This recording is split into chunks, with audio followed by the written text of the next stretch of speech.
Yo everybody, what's going on? This is Keegan from Kman Reviews. If you enjoyed this review, make sure you hit that like and the subscribe button, and if you have any opinions at all that you would like to share, make sure to leave them down in the comment section. Mother Mother, Oh My Heart. Mother Mother are a Canadian rock band formed in 2005 off the coast of Vancouver Island. A band I've been aware of for a while, but a band I've yet to fully embrace and dive into. Man, those bands really seem to exist in my life, huh? However, thanks to a viewer suggestion from a good friend of mine, I get the privilege to cover their sophomore album, Oh My Heart, released in 2008. Been excited for this one for a while, ever since it's popped in my request queue for about 2 months now. So let's not waste any more time. What are my thoughts on Oh My Heart? Let's find out as I review it track by track. We'll start with the singles, with there actually only being one pre-release, that being the opener and title track, Oh My Heart, which kicks things off in a very satisfying way with the oscillating bass before the steady drum melody kicks in and the plunky dissonant guitar riff shines through. Plus, we get some quiet chanted oys that really remind me of TNT by AC/DC. Then we get to Ryan's vocals, and he has a very unique voice that is hard to describe. It's kinda throaty and yelpy, a bit higher pitched too, something that definitely put me off on first listen, but also didn't take too long to warm up on me, and I quite like the harmonies on the latter moments of the verses. The chorus introduces a driving snare that gives a good punch, plus that post-chorus bridge section is also worth noting. The bu-bu-bums there really feel extra bizarre, sounding like a group of children singing it in a playful way juxtaposed with the pounding drums. It's a very befuddling moment, but it certainly isn't bad, just interesting. Lyrically, the song deals with lost love, using these metaphors like a fish out of water or a house in a tornado to portray how it's affecting him. Honestly, not a bad song. I quite like it. Now for the rest of the tracks. Burning Pile, my god, this song is incredible. I love everything about this one.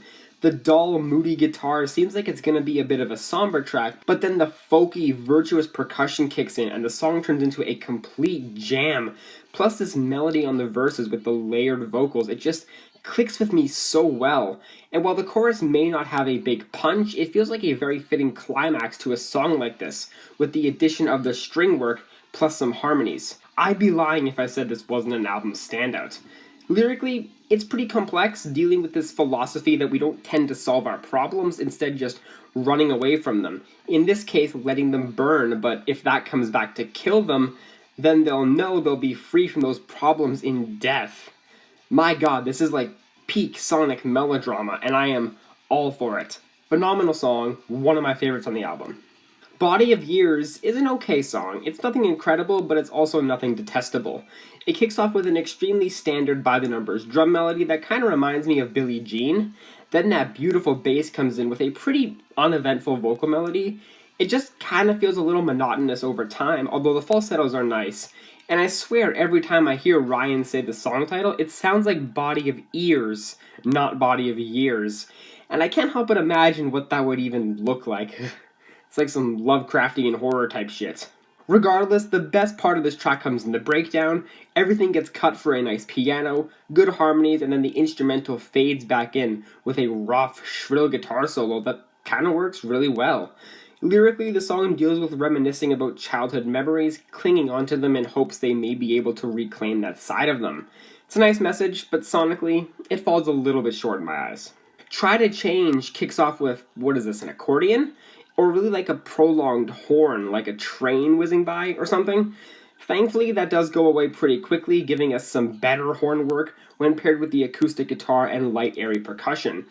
I will say though, the melodies and harmonies here are pretty immaculate. They're not traditional at all, but they also feel so exclusive to this album that is loaded with these quirky, outlandish harmonies.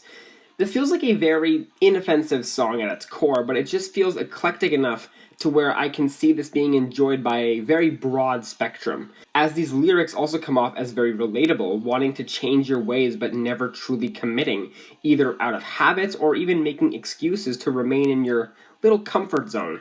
There are certainly better on this record, but I still enjoy this one. Good song. Wisdom comes off like a generic song on surface level. There's a lot of acoustic instrumentation that doesn't leave that much of a lasting impression. A very simple melody, but simple is certainly effective in this case. The drum loop kicking in makes the song a heavy jam, and I really love the chorus. Again, basic melody, but when done like this, it's kind of magic. Ryan's more charismatic delivery along with his falsetto give the song a jocund sensation that is so infectious as he sings these lyrics describing his faults, how he wouldn't pay attention to the lessons needed in the real world, and now that he's an adult in said real world, he feels remorseful and is insecure about how to continue. Despite the harsh lyrics, the track kinda slaps. Great tune. Body opens up with this chaotic, jarring cacophony of string work that sound like they were played by mashed potatoes, but then after a while they find their rhythm only to be assisted by the maniacal yelps of Ryan and the pounding of those drums. It's surprisingly catchy even if the whole thing comes off very unhinged and demented, and not like in a bad way, I mean like literally psychotic, insane.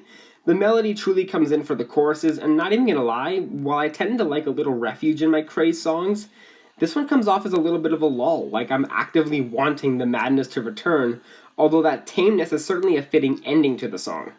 Lyrically, the track tackles real topics like a lack of self-confidence and struggling with enjoying your physical appearance. This is a really good song. I like it. Ghosting is probably the one track on this record that I have the least to say about, and is honestly the only song on here that falls into a little bit of generic territory. I like the graceless plucking of the strings at the beginning. It makes me think we might get something similar to Body, but instead we just get a light guitar melody along with a standard drum, really wearing that indie influence firmly on its sleeve. I like the real strings that build up later in the tune, but aside from that, nothing else really interesting happens as these lyrics illustrate the end of a relationship and how not being able to move on can be extremely damaging to both parties involved. This one's fine, not a bad track again, but definitely the most boring on the record. Hayloft, a post-release hit and recently viral thanks to TikTok, and yeah, I totally understand why. Admittedly, this track did take a little bit of time to warm up on me, but ever since, I have honestly had this on replay for the past day now. This track is pretty damn great. It was definitely the chorus and the harmonies that set me off a little bit. It sounded very childish and downright silly, but after finding out that that's just the vocals of the two women in the group, Ryan's sister Molly and the keyboardist Deborah Jean Creelman, it's grown on me quite a lot, and I really love that riff mimicking the vocal melody. And even despite that melody being pretty frequent throughout the song, it never feels repetitive. But it's the lyrics that are the creme de la creme here, being the story about two lovers making love in the hayloft, which leads to the father being enraged, grabbing his gun, and ready to shoot this child's significant other. I mean, it's kind of an enthralling piece of music, and I'm happy this exists. This is an incredible song. Wrecking Ball, another viral TikTok hit, and this is the closest the album gets to pure indie folk or even country, opening up with a banjo of all things, then incorporating a very heavy drum rhythm. The verses have nice layered vocals, they're easy on the ears, very soft and light. The chorus just evolves into pure ear candy, and the bridge packs a very solid punch with that "let's break it" line. Plus, the closing moment with the delicate harmonies is quite the satisfying closer. Lyrically, the track deals with being hostile, violent, irritable, and also what kind of thoughts are rushing through the mind as this process is happening. Quite a good tune. I like it. Arms Tonight, the third and final TikTok hit, and I swear this has the exact same melody as that I Will Walk 500 Miles song by the Proclaimers. It sounds near identical. Same section strum, same intensity and all. That still doesn't make the song any less catchy and enjoyable. The percussion particularly helps to assist that feeling. It has a nice slap to it, and the vocal harmonies are very sweet and endearing on surface level. But then you dive into the lyrics, and it's a whole can of worms that can really make you think twice about how much of an innocent pop rock song this may have sounded. Apparently there are two different interpretations for what the song is about. Neither connect with the song's tone. One is that the song is meant to be taken literally and this person took their own life, dying in their partner's arms. Or two, it's meant to be like a post-orgasmic sensation that is akin to death, so like a sex song. I couldn't find a legitimate resource to back up either claim, so do with that information what you will. The song is still great regardless. Miles tones things back a little bit, got a little bit slower here, and much like the other songs on this record in this vein, I don't have all that much to say about it. I do like the drums a lot on this one. They really come to the forefront and have a soothing groove to them. That acoustic riff is pretty heavy and creates a bit more of a somber ambience that the track is going for.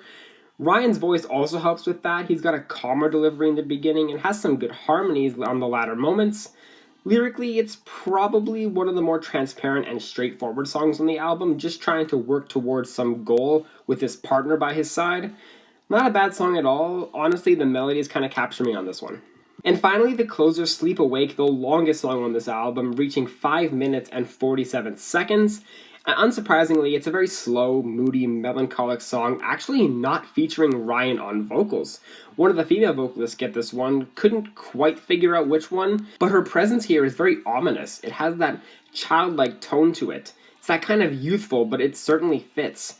I like the instrumental building up here, the drums and the guitar coming in a lot heavier on the second verse, plus some light harmonies and even a nice guitar solo after the bridge before gradually building up more and more until it just fizzles out with the same downbeat guitar plucking on the opening. Lyrically, the song actually does match the tone here, trying to protect themselves and this partner of this unspecified crime, disposing evidence, sleeping with one eye open, and even going as far as to carve off the tips of your fingers to not leave any fingerprints. I mean, the track is still a great closing moment, but geez, it's incredibly vivid.